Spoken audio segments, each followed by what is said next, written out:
Sunitha jewellers కొత్త brand Purvi అందమైన 18 grams బంగారు ఆభరణాలు దుబాటు ధరల్లో. వివరాలకు సంప్రదించండి. నమస్కారం. విష్ణు పురాణం 3వ భాగంలోకి వచ్చాం. అయితే ఈ పాలకడల్లో నుంచి ఉద్భవించినటువంటి లక్ష్మీదేవిని ఇంద్రుడు పరిపరి విధాలుగా ప్రార్థించి తన అన్ని రకాల విద్యలందు వ్యవహారాలయందు లక్ష్మీ కటాక్షం కలగాలని అనేక విధాలుగా ప్రార్థించారు. అప్పుడు లక్ష్మీదేవి తథాస్తు అని ఈ ఇంద్రుణ్ణి అనుగ్రహించింది. అప్పటి నుంచి ఇంద్రుడి నివాసం లక్ష్మీ కళతో రాణిస్తూ ఉండేది. వాసుదేవుడు కృతయుగమునందు పరశురాముడుగా అవతరించగా లక్ష్మీదేవి భూదేవి అయింది. త్రేతాయుగంలో శ్రీరాముడుగా అవతరించగా లక్ష్మీదేవి సీతాదేవి అయింది. ద్వాపరయుగంలో కృష్ణావతారుడు కాగా ఆ దేవి రుక్మిణీదేవి అయింది. కలియుగంలో సూర్యరూపుడు కాగా ఆమె పద్మిని అయింది. ఈ విధంగా లక్ష్మీదేవి పద్మాక్షణకు తోడై ఉంటుంది. ఆ స్వామి దేవరూపంలో ఉంటే ఆ దేవి దేవతాకాంత రూపాన, మానవ రూపంలో ఉంటే మానవకాంతగా ఉండి శబ్దమును అనుసరించే అర్థంలాగా అనుసరిస్తూ ఉంటుంది అని లక్ష్మీ చరిత్ర పరాశర మహర్షి చెప్పగా మైత్రేయుడు ఇట్లా అడిగాడు. అయితే భృగువు మొదలైన మునుల యొక్క సృష్టి విశేషాలు వివరించండి అంటే, భృగువుకి ఖ్యాతి యందు ధాత విధాత అనే కొడుకులు, వారికి మేరుపుత్రికలు ఆయతి నియతి అనే కన్యలు భార్యలుగా అయ్యారు. ధాతకి ఆయతి యందు ప్రాణుడు, విధాతకు నియతి యందు మృకండు జన్మించారు. ఆ మృకండుని కుమారుడే మార్కండేయుడు, దీర్ఘాయువు, చిరంజీవి, ఇప్పటికి కూడా జీవించే ఉన్నారు మార్కండేయులు వారు అని చెప్పుకుంటాం. ప్రాణునకు వేదశరుడు, వానికి ద్యుతిమంతుడు, అతనికి అజరుడు జన్మించారు. వారి వంశాలు మిక్కిలిగా విస్తరించాయి. మరీచికి సంభూతి యందు పౌర్ణమాసుడనే కుమారుడు, అతనికి విరజుడు, పర్వతుడు అని 2 కొడుకులు. అంగిరసునకు స్మృతి యందు అసుమతి, రాక, సినీవాలి, కుహు అనే 4 జన్మించారు. అత్రికి అనసూయ యందు చంద్రుడు, దూర్వాసుడు, దత్తాత్రేయుడు అని 3 దివ్యశోభా మహిమాన్వితులు బ్రహ్మ శివకేశవాంశ సంజాతులుగా జన్మించారు. ప్రీతికి దత్తాగ్ని, అతడు స్వయంభువ మన్వంతరమనందు అగత్యుడు అయ్యాడు. అయితే ఇది ఎలా అంటే, మనకి సృష్టిక్రమంలో రకరకాల పేర్లు చెప్తారు. మనం ఇప్పటికీ కూడా కొంతమంది ఋషులవి మహర్షులవి పేర్లు రకరకాల కథల్లో పురాణాల్లో వింటూ ఉంటాం. పులహునకు క్షమయందు కర్దముడు, సహిష్ణువు, ఊర్ధ్వరేతుడు జన్మించారు. క్రతువునకు సన్నతి యందు వాలఖిల్యాదులు 66 జన్మించారు. 65 పుట్టారట. వశిష్ఠునకు ఊర్జయందు విరజుడు, గోత్రుడు, ఊర్ధ్వబాహుడు, సవనుడు, అనఘుడు, సుతపుడు, శుక్రుడు అనేటువంటి శక్రుడు అనేటువంటి 7 కొడుకులు జన్మించారు. వాళ్ళు ఉత్తమ మన్వంతరమనందు సప్తర్షులు అయ్యారట. అగ్నికి స్వాహాయందు కలిగిన వారు పావకుడు, పవమానుడు, శుచి. వాళ్ళకి 45 పుట్టారట. ఈ విధంగా 49 మంది అగ్నులు విస్తరించారు. పితృదేవునకు స్వధయందు పితృగణాలు, మేనక, వైతరణి అనే కన్యకలు జన్మించారు.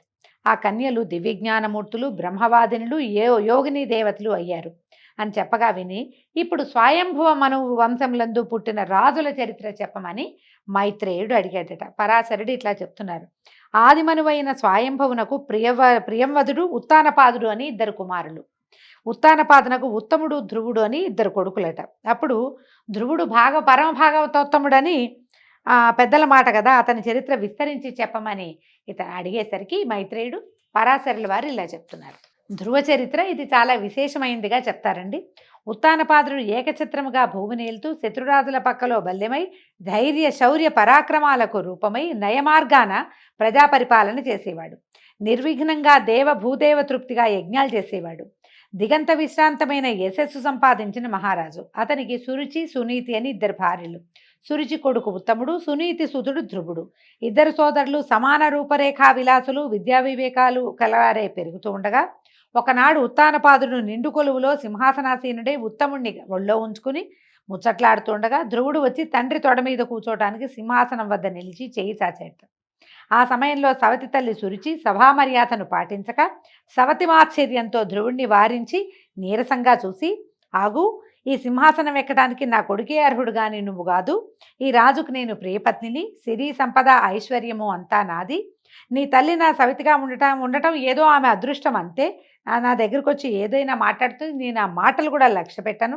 ఈ సింహాసనం ఎక్కడానికి నా కొడుకైన ఉత్తముడే తగినవాడు. నీకు అలాంటి ఉత్తమత్వం ఉంటేనే ఆ అదృష్టం నీకు కలుగుతుంది. ఊరికే చేయి చాస్తే అదృష్టం పట్టదు, పొమ్మని చేయి పట్టుకుని వెనక్కి నెట్టి వీపు మీద ఒక దెబ్బ కూడా వేసిందట. ధ్రువుడు చెమ్మగిలిన కన్నులతో చెరచెరా నడుస్తూ తల్లి దగ్గరికి వెళ్ళి పెద్దలు చేసిన పని, తండ్రి యొక్క ఉపేక్ష, రెండు చెప్పాడు ఏడుస్తూ. ఆమె దుఃఖంతో కొడుకు కన్నీళ్లు తుడిచి బాగా ఓదార్చి ఏడుపు మాన్పించి కళ్ళ ఒత్తుకుని సన్నటి కంఠస్వరంతో చెప్పిందట, సురుషి అన్నదంతా నిజమే నాయన. రాజు ఆమెపై ప్రాణాలు నిలిపి ఉన్నాడు కనుక ఆమె కొడుక్కి ఆ మన్నన కలుగుతుంది. ఆ పద్ధతిలో మనకంత చనువు ఎట్లా ఉంటుంది? ఆమె సౌభాగ్యవతి కనుక దానికి ఆమె కొడుక్కి కూడా రాజు వల్ల మన్నన కలుగుతుంది. మనం మందభాగ్యులం నాయన, మనకు మన్నన లేదు. ఒకవేళ రేపొద్దున వాడే గనక రాజు అయితే నువ్వు వాడికి అడుగులకు మడుగులొత్తాలి నాయన అని ఆవిడ దుఃఖంతో, ఇంకా ఏమైంది, నా కడుపు కాలిపోయింది, ఇంకేం లేదు, నా పిల్లవాడికి ఏమీ దక్కలేదని ఆమె దుఃఖంతో ఇదైపోతూ ఉంటే ఈ పిల్లవాడు అన్నట్ట, అమ్మా విచారించకు, ఉత్తముడు రాజై రాజ్యమేల్ని, ఆ రాజుకి ఈ రాజ్యము సిరి సంపద ఇచ్చినవాడు మనకెందుకు ఇవ్వడు? మనకు కూడా ఇస్తాడు. ఇదిగో నా మాట విను. అన్న వల్ల ఇప్పటి రాజు పొందిన రాజ్యభోగాలు క్షణికాలు, అలాంటి ఐశ్వర్యం నాకు అక్కర్లేదు. ఆ దేవతలకు పైన ఉండే పదమందు సూర్యచంద్రులు ఉన్నంతకాలం, వెలుగుతున్నంతకాలం నేను ఉండడానికే సంకల్పించాను. ఒకడే నా ప్రతిజ్ఞ అని చిన్న బాలుడైన ధ్రువుడు ఎలాంటి విచారము లేక తపస్సు చేసే సంకల్పంతో తల్లితో చెప్పి నగరం నుంచి బయటికి వెళ్ళిపోయాడు. నగరం వెడలి సమీపాన ఉన్న ఉద్యానవనంలో కృష్ణాజినంపై ఆసీనులై ఉన్నటువంటి సప్తర్షులను చూసి నమస్కరిస్తే వాళ్ళు ఇలా చెప్పారట, నువ్వు ఎక్కడి నుంచి వస్తున్నావు, ఎవరు నువ్వు, నీ పేరేమిటి, ఒంటరిగా ఎందుకు వచ్చావు నాయన, చిన్ని బాలకుడివి నువ్వు అని అడిగితే, నేను ఉత్తానపాదుడనే రాజు కొడుకును, నా పేరు ధ్రువుడు, తపస్సు చేయాలని ఇలా వచ్చాను, నా పూర్వపుణ్య ఫలం వల్ల మీ దర్శనమైందని చెప్పగా విని ఆశ్చర్యపోయి, అయ్యా బాలకుడివి, ఇలా రాజభోగాలు విడిచి తపశ్చర్యకి నిశ్చయించుకోవటం ఏమిటి, ఎందుకు కారణం, నిండా 5 ఏళ్ళు కూడా లేవు నీకు, సుకుమార మోహనాకారం కలిగి ఉన్నావు, లవలేశమైన రోగబాధ అయినా ఉన్నట్టు లేదు, తల్లిదండ్రులు సజీవులై ఉన్నవాడివి, ఇలాంటి నువ్వు కష్టసాధ్యమైన తపస్సుకి ఎందుకు దిగావు, ఇలాంటి చిన్నతనపు బుద్ధిని విడిచి తిరిగి పొమ్మంటే అప్పుడు ధ్రువుడు దుఃఖంతో సవతి తల్లి అన్న మాటలు, తండ్రి ఉపేక్ష, తల్లి విచారము, తన ప్రతిజ్ఞ చెప్పి తిరిగిపోయేది లేదు, దయచేసి నా సంకల్పం సఫలమయ్యేటట్టుగా మార్గోపదేశం చేయమంటే వాళ్ళలో వాళ్ళు ఇలా మాట్లాడుకున్నారట. యుద్ధములో పగవాని బాణాలకు బాధపడిన రాజనందనుడు సవతి తల్లి పోటు మాటలకి బాధపడ్డాడా ఆశ్చర్యం అనుకుని, నాయనా నీ కోరిక సఫలం కావాలంటే సర్వేశ్వరుడు, సర్వశక్తి సంపన్నుడు, భక్తజన్న పారిజాతుడు పైనటువంటి పద్మాక్షుణ్ణి ఉపాసించాలి. మునుపు మీ వంశకర్త అయిన స్వయంభువ మనువు, ఉత్తానపాదుడు, ప్రియవ్రతుడు కూడా ఆ వాసుదేవుని భజించే కృతార్థులయ్యారు. మా వంటి మునులు కూడా లక్ష్మీకాంతునే ఉపాసించి అందరికీ సమ్మానులుగా అయ్యాము. కాబట్టి నువ్వు కూడా ఆ లక్ష్మీనారాయణునే సేవించు, ఆరాధించు అని ద్వాదశాక్షర మంత్రాన్ని ఉపదేశించి తపస్సు చేసే పద్ధతి చెప్పి కృతార్థుడి వగుదుగాక అని దీవించి ఆశీర్వదించారు. మనం భాగవతంలో ఈ వాసుదేవ మంత్రాన్ని నారదుడు ఉపదేశించాడని తెలుసుకుంటామండి. అదొక కల్పంలో జరిగి ఉండొచ్చు. ఇంకొక కల్పంలో ఇలా సప్తర్షులే ఉపదేశించినట్టుగా కనపడుతోంది. ధ్రువుడు అక్కడి నుంచి యమునా తీరంలో ఉన్నటువంటి మధువనానికి వెళ్ళిపోయి అక్కడ యమునలో స్నానం చేసి మునులు చెప్పిన పద్ధతిలో మనసును విష్ణువు యందు లగ్నం చేసి బాహ్య ప్రపంచాన్ని మరిచి నిశ్చల దీక్షలో ఉండిపోయాడు. ఒక పాదం నేల మీద మోపి ఊర్ధ్వబాహుడై ఉగ్ర తపస్సు చేస్తుండగా భూమి అట ఆ పాదం బరువు, ఏది 5-6 సంవత్సరాల చిన్నది బాలకుడు, అతని బరువుకి భూమి లోపలి కుంగిపోయిందిట. ధ్రువుని తపశ్చర్య చరాచర భూతకోటికి సహించరాందైంది. ఆ దశలో ఇంద్రుడు ధ్రువుని తపస్సుకి విఘ్నం కలిగించాలని తలంచి యాములనే దేవతలు, ఈ యాముల కథ ముందు చెప్పుకున్నాం మన ముందు భాగంలో, రప్పించి వాళ్ళని భూతప్రేత పిశాచ రూపాలతో ఉండే కూష్మాండ రాక్షస గణాలతో వెళ్ళి భయంకర ధ్వనులతో ఆ బాలుడి చుట్టూతా అరవండి, వాడు భయపడి తపస్సు విడిచేలాగా చేయండి అని ప్రోత్సహించాట. యామదేవతలు ఆ రాక్షసులు వివిధ క్రూర జంతువులాగా మారి విష సర్పాల్లాగాను, పెద్ద పుల్లుల్లాగా, పిశాచాల్లాగా, కార్చిచ్చులాగా విషం చిమ్ముతూ మంటలు రుపుతూ భీకరంగా అరుస్తూ ఈ ధ్రువుడు చుట్టూతా తిరిగితే వీళ్ళ ఆటలు అతని ముందు సాగలేదట. అతను ఆ తపశ్చర్యలోంచి బయటికి రాలేదు. ఒక మాయావి అయిన రాక్షసి సునీతిలాగా మారి ధ్రువుని వద్దకు వచ్చి, కుమార, ఒకే ఒక్క కొడుకువి, నన్ను వదిలి ఇట్లా కారడు వచ్చి తపస్సు చేయడం, నన్ను నేర్పించడం తగునా నాయన? ఆ విష్ణువు నీలాంటి చిన్న బాలడికి ఎవరికైనా వరం ఇచ్చినట్టు ఎక్కడైనా కథల్లో విన్నావా? ఎందుకు ఈ శ్రమ? అందని వాని పండుగ అరువులు చాచినట్టుగా ఈ పని శ్రమకారమే కానీ కనిపించని ఆ మహావిష్ణువు చేత వరాలు ఇప్పిస్తుందా? లే నాయన, వెళ్ళిపోదాం ఇంటికి, మీ నాన్నను ఒప్పించి ఏదో విధంగా రాజభోగాలు అనుభవిద్దాం, కనీసం రాజభవనంలో అయినా ఉందు, కానీ ఈ గీకారణ్యంలో ఈ వయసులో ఈ తపస్సు ఎందుకురా నాయన అని తల్లి రూపంలో ఒక మాయావి అతనితోటి మాట్లాడిందట. పైగా ముద్దు మాటలతో తల్లిదండ్రులను సంతోషపెట్టడం, యుక్త వయసు వచ్చాక చక్కని చుక్కలాంటి కన్యను పెళ్లాడి ఆనందంగా జీవించడం, వయసు ముదిరాక అడవికి వచ్చి తపస్సు చేయడం లోకధర్మంగా రా నాయన, ఇలా చిన్న కాలంలో చిన్న వయసులోనే పసితనంలో తపస్సు చేయటం ఏమిటి? ఆవిడేదో అన్నదని అలిగి వచ్చావు నాయన, ఇది వద్దురా వద్దురా, నీకు పట్టాభిషేకం చేస్తాడు మీ నాన్న అని ఇంకా ఏవేవో మాటలు అనమాట. ఎన్నో చెప్పి ఎన్నో నోములు నోచి కన్నాను, ఇలా నా కడుపు కాల్చకు నాయన, నువ్వు ఇలా ఎండలో వానలో ఉండొద్దు అని ఎన్నో రకాలగా బతిమలాడి చివరికి ఏమంటారు ఎమోషనల్ బ్లాక్మెయిల్ కూడా, నువ్వు ఇలాగే ఇక్కడే ఉన్నావంటే నీ ముందే ప్రాణాలు విడుస్తానని ఎన్ని మాయ మాటలు చెప్పినా ఆ పిల్లవాడి చెవిలోకి ఎక్కలేదట. వాడి మనసు మాత్రం విష్ణుమూర్తి మీదే లగ్నమైంది. బాహ్య ప్రవృత్తే ఎరక్కుండా రాతి బొమ్మలాగా ఉండిపోయేట, కదల్లా మెదల్లా. భయంకరాకారులైన రాక్షసులు వచ్చి అతన్ని బెదిరించడానికి ఎంతో ప్రయత్నం చేశారు. ఎంత అరిచినా కేకలు పెట్టినా ఏం చేసినా అందులోంచి బయటపడలేదు. ఇక ఉపేక్షిస్తే లోకాలకి ప్రమాదం కలుగుతుందని ఏం చేశాడట, లక్ష్మీనాథుడికి విన్నవించి ధ్రువుని యొక్క తపస్సు మాన్పించాలని ఇంద్రుడు స్వయంగానే శ్వేతద్వీపానికి వెళ్ళాడట. ఈ వైకుంఠానికి వెళ్ళి ప్రార్థించాడట, లోకేశ్వర, ఉత్తానపాదుడనే రాజు కొడుకు ధ్రువుడు నీ యందు భక్తి కలిగిన వాడు, 5-6 పసిప్రాయం వాడు, ఇంతవరకు అలాంటి దీక్షతో ఎవరూ చేయని ఇలాంటి తపస్సు చేస్తున్నాడు. మాన్పించాలని ఎంతో ప్రయత్నం చేశాను కానీ ఫలించలేదు. నిన్ను మెప్పించి నా స్థానం పొందుతాడో, సూర్యస్థానం కొడతాడో, చంద్రస్థానం ఆక్రమిస్తాడో, ఏ దిక్పాలకత్వం కోరి అతను ఇంత తపస్సు చేస్తున్నాడో తెలియట్లేదు తండ్రి అని బెదురుతూ చెప్పేసరికి శ్రీకాంతుడు నవ్వుతూ ఇట్లా అన్నాడట, మహేంద్ర భయపడద్దు, ఆ బాలుడి కోరిక నాకు తెలుసు, మీ స్థానాలేవి కోరడు, ఆ కోరికను నేను నెరవేర్చి తపస్సు మాన్పిస్తాను, నువ్వు నిర్భయంగా ఉండమని ఇంద్రుని పంపించి ధ్రువుని దగ్గరికి వచ్చి పిల్లవాడికి కనపడ్డాడట. కుమారా, నీ తపస్సుకు మెచ్చా, వరం కోరుకోమంటే ధ్రువుడు కళ్ళు తెరిచి నీలనీరద గాత్రుని లక్ష్మీ కళత్రుని చూసి చప్పున లేచి సాష్టాంగంగా నమస్కారం చేసి చేతులు జోడించి ఆనందాతిరేకంతో చాలాసేపు మైమరిచిపోయి అట్లా దిగ్భ్రమతోటి ఉండిపోయాడట. క్రమంగా స్మృతి చెంది గద్గద స్వరంతో, తండ్రి నీ దివ్య రూపం చూసి మైమరిచాను, ప్రార్థించాలంటే మాటే రాకుండా ఉంది, నాకు వాక్శక్తిని ముందు ప్రసాదించంటే అప్పుడు ఏం చేశాడట, విష్ణువు తన చేతిలో ఉన్న శంఖాన్ని, ఏం శంఖం అండి, విష్ణుమూర్తి శంఖం పేరేమిటండి, పాంచజన్యం, ఆ పాంచజన్య శంఖాన్ని అతన్ని శిరస్సు మీద ఉంచాడట. ఉంచేసరికల్లా ఈ ధ్రువుడు సొంపైన వాక్కుతోటి నింపైన మనసుతోటి భాషిస్తూ శ్రీపతిని అనేక విధాలుగా స్తుతించాడు. ధ్రువకృత విష్ణు స్తుతి ఎన్నో రకాలుగా ప్రార్థించాడు.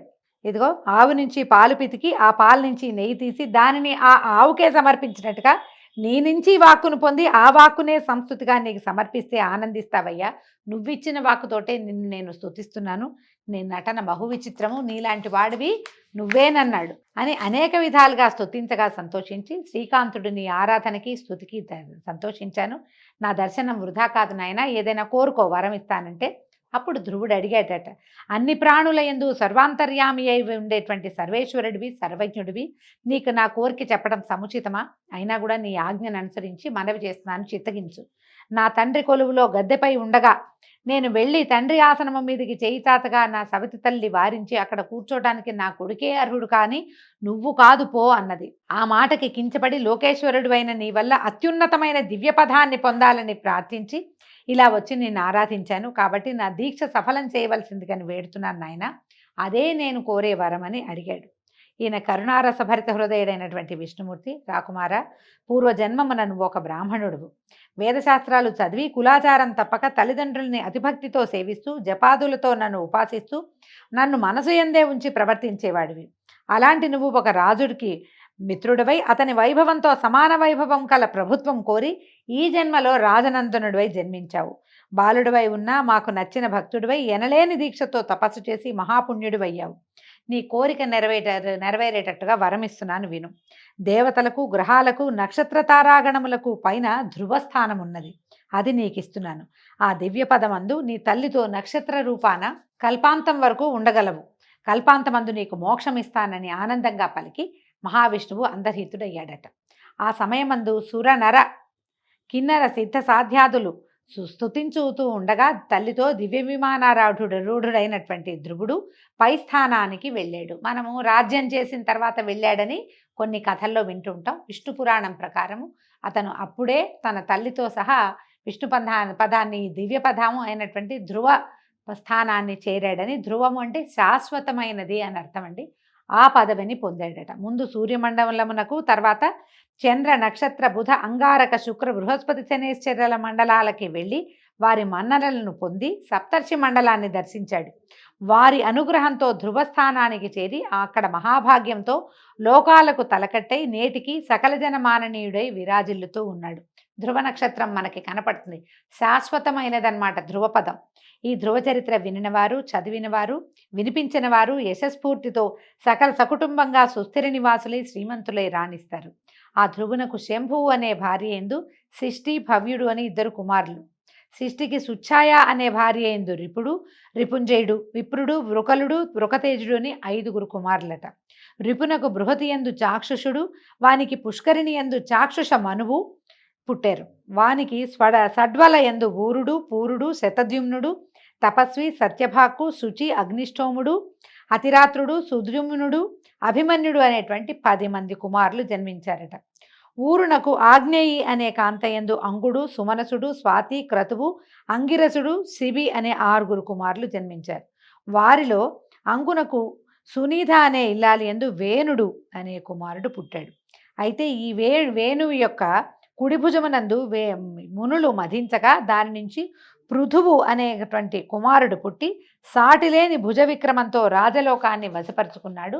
ఈ పృథువు వల్లే భూమికి పృథివీ అనే పేరు వచ్చిందటండి. ఈ పృథువు యొక్క గాథని రేపటి భాగంలో తెలుసుకుందాం. ఈ రోజుకి సెలవు. నమస్కారం.